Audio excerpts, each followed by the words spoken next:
Today's topic is self-esteem. Whether or not we like ourselves or how we feel about ourselves. I like to focus on human value for this topic. There's two types of value that we can invest in that have the biggest impact, in my opinion. The first one is innate value, discovering our innate value. The second is discovering our invested value. So the first value, innate value, is often spiritual for many people, and it takes investing a little bit each day, each week, over a long period of time. And what usually happens when someone experiences this type of self-esteem, recognizing their innate value, is that they either experience God as a parent, or they realize or experience that just by being in this dimension, they are contributing to it on a soul level. So the challenge with innate value, realizing innate value, is how long it can take. Someone can ask the universe to realize their innate value when they're 25, and even investing in it over time, they may not feel that until they're 40 years old, 50 years old, and for some people, they may not experience that their whole life, and they may be seeking that or wanting that their whole life. So I think the realization of innate value is sometimes not up to us. Even though we can invest in it, I think that that's up to the universe. It's up to God whether or not we can get there in a lifetime. And so we need to focus on, if we really want to build self-esteem and we want to see results, we need to focus on invested value. So how we're investing our time, our energy, how we're investing our thoughts, how we're investing our actions, what kind of work we're putting in, and what areas we're putting this work into. So when we invest in the 7 major areas of life, we want to make sure that we're investing in a way where our self-esteem will grow, because based on how much time and how much energy we're investing in a negative way, it can deplete our self-esteem. It can be destructive. The first area is mind. The most common ways that people invest in the mind are through prayer and meditation. Also through reading memoir, reading about history, learning about how other people have lived, how they found the meaning in their life, or how they found value in themselves, where they found self-esteem. And what's important in the mind is we're investing in the mind in order to experience an organized mind. So in psychology, there's the concept of the 10 thinking traps. We can choose a different trap each month and work on it. Like we can say, okay, this month I am going to be less judgmental. I'm going to try to approach situations and people in a more open way. I'm going to try to listen differently. Or the next month I'm going to stop exaggerating, or I'm going to stop withholding in my communication.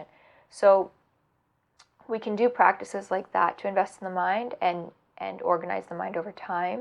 And we can also, in Buddhism, there's the concept of right perception. So we can also ask for right perception, ask the universe for right perception during prayers, during meditation. And slowly over time, our mind, if we're practicing and actively removing negative patterns and negative thoughts, and actively trying to practice positive patterns and gratitude and things like that, then we'll see over time that our mind will become more and more organized on a variety of topics.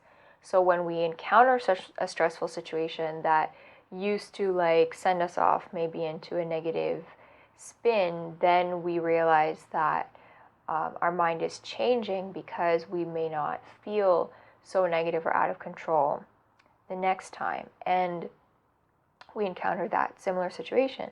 So that's how we'll see our self-esteem grow, is we'll feel like better afterwards when we realize that our mind has changed and we're like, oh, my investment is actually working. The next major area is body. And body I would break down into how we care for our body and presentation. Those are the main areas. So how we care for our body, how we're exercising, how we're eating, whether or not we're sleeping enough, and also our grooming and cleansing practices, how we feel about that, and how we're investing in that way, like how we're caring for ourselves. Presentation is tough because we live in a superficial culture, and for many people it can be hard with presentation to focus on investment. So instead of focusing on investment, they might become critical of the way that they look or the way that they feel in their body, and then they stop focusing on investment with regards to presentation. So investment is about, am I wearing the colors that I like? Am I wearing the styles that I like? How am I communicating, right? Presentation isn't only about aesthetic. How am I communicating? How am I listening? What is my body language like? We can work on posture for presentation. And it doesn't even have to be something about like, our hair or something like that. So those are the two areas, and it's important with body to keep focusing on care, how we care for our body, and how we invest in little things over time that would just make us feel better and like move away from the critical aspects or the nitpicking aspects that we can get caught up in. And the next area is home. And home is important to invest in so that we feel grounded, so that we feel like we have a foundation, we have somewhere where we can reset, where we can organize. And it's important that it's cleansed, it's important that it's organized, it's important that we feel good in the space. We like the colors, we like the style, we like the layout.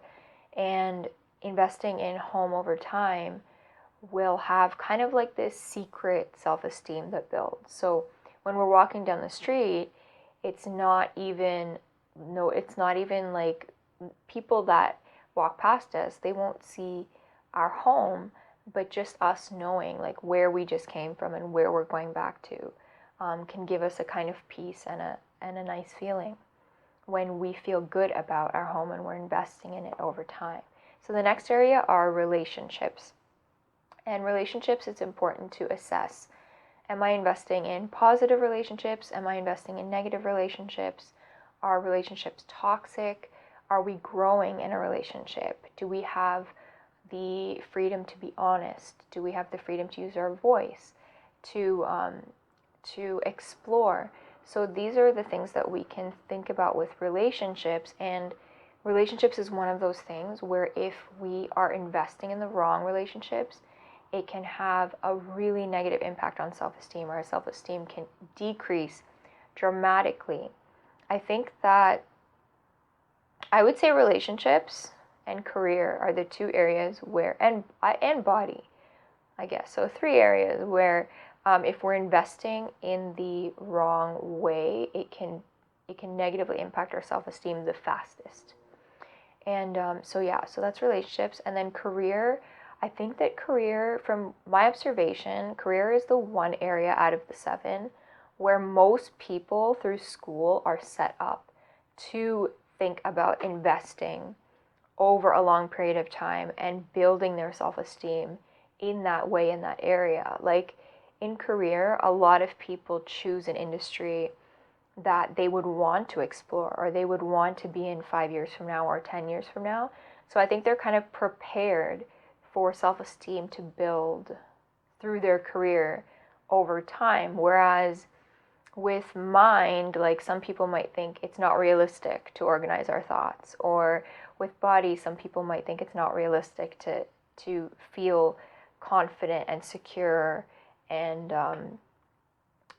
good about one's body. And with relationships, I find that a lot of people have kind of like a fickle perspective on relationships. Like, it's hit or miss. Okay, some are going to work out, some are not going to work out, or some go well and some don't go well. Like, they're not really thinking about investing in something over time and watching it grow. So I think career is the one area of the 7 where people think that way naturally because of school, and they plan to invest in something over a long period of time. The next area is lifestyle. Lifestyle, it's important for us to invest in scheduling so that we can actually be focused on the 7 major areas, as opposed to focusing on 1 or 2 and neglecting the rest. And lifestyle, we also want to ask ourselves, am I doing the things that most feed my soul, and am I doing the things that I want to be doing? So we're going to think about, are we traveling as often as we want to travel? Are we taking the language classes or the baking classes or the dance classes that we want to take? So lifestyle is one of those things where we have to ask ourselves, like, if I was living the way I'm living now, 5 years from now, would I be happy with the result? Would I be happy with the ways that I've grown, the things I've invested in? And that's how self-esteem will develop through lifestyle, is making sure that we are well-rounded and that we're scheduling everything so that we actually have the time to do all of the different things that we want, and we're not just like putting things off and saying like, oh, that'll work out later, right? We have to actively make sure that we're making sure that things work out. And the last area is contribution. So with contribution, some people, they donate to an organization that they care about each month. For some people, they might work in an office or an environment where they do toy drives, they do clothing drives, or they do food drives and things like that. We can volunteer at the animal shelter, at a soup kitchen. We can volunteer at the hospital. There's so many ways to contribute.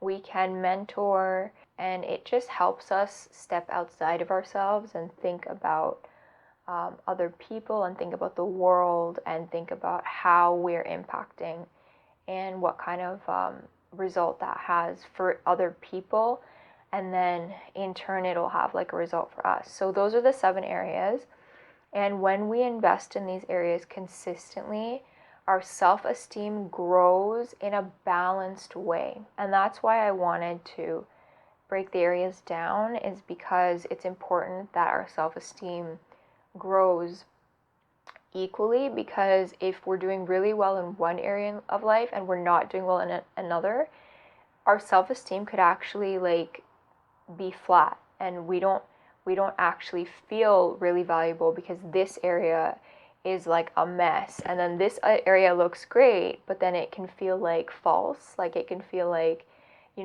this looks great, and my friends and family like are always like complimenting this area of my life, but then in this other area I feel like things are not working out, and everything's like having a negative impact. So it's really important to be consistent and to make sure that we are addressing each area so that our self-esteem can grow in a way that is balanced, and we actually get to experience it in day-to-day life. It's not fleeting. It's not like something that can be taken away from us. We understand that if we work at something, it will get better, and then when we least expect it, we might realize our innate value. So those are the ways that we can experience self-esteem. If you have any questions or comments, please leave them below, and I'm sending you lots of blessings from Toronto.